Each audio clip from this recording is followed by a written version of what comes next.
செங்கல்பட்டு மாவட்டம் மதுராந்தகம் அருகே சாராயம் குடித்த 3 பேர் மருத்துவமனையில் அனுமதிக்கப்பட்டுள்ள நிலையில் மாவட்ட ஆட்சியர் அருண்ராஜ் நேரில் ஆய்வு மேற்கொண்டார். மதுராந்தகத்தை அடுத்த முழுவங்கரணை கிராமத்தை சேர்ந்த தேவன் என்பவர் தாம் குடிப்பதற்காக தனது நிலத்தில் சாராய ஊறலை போட்டிருந்தார். இதுகுறித்து ரகசிய தகவல் கிடைத்த சித்தாமூர் போலீசார் தேவனை கைது செய்ததுடன் 3 பேரல் ஊறலையும் 20 லிட்டர் சாராயத்தையும் பறிமுதல் செய்து விசாரணை மேற்கொண்டனர். அப்போது தன்னிடம் சாராயம் குடித்த 3 பேர் பற்றி போலீசாரிடம் தேவன் கூறியதால் அவர்கள் சாராயம் குடித்த 3 பேரையும் ஆம்புலன்ஸில் செங்கல்பட்டு அரசு மருத்துவமனைக்கு அனுப்பி வைத்தனர்.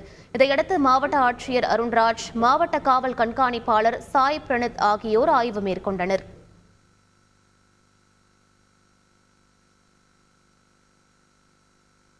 இன்றைக்கி உடனே தகவல் கிடச்சதுனால இந்த ஸ்பாட்டுக்கு வந்துட்டு along with police prohibition enforcement wing எல்லாருமே சேர்ந்து உடனே இங்கே நாங்கள் நடவடிக்கை எடுத்துட்டோம்.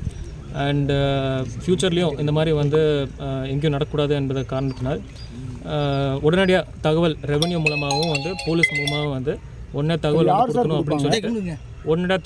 அப்படின்னு சொல்லிட்டு நாங்கள் எல்லாருக்கும் இப்போது பப்ளிசிட்டி பண்ண போகிறோம் அண்ட் தகவல் கொடுக்க போகிறோம்.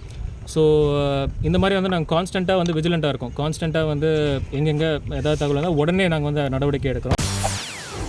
செய்திகளை உடனுக்குடன் தெரிந்து கொள்ள உடனே சப்ஸ்கிரைப் பண்ணுங்க.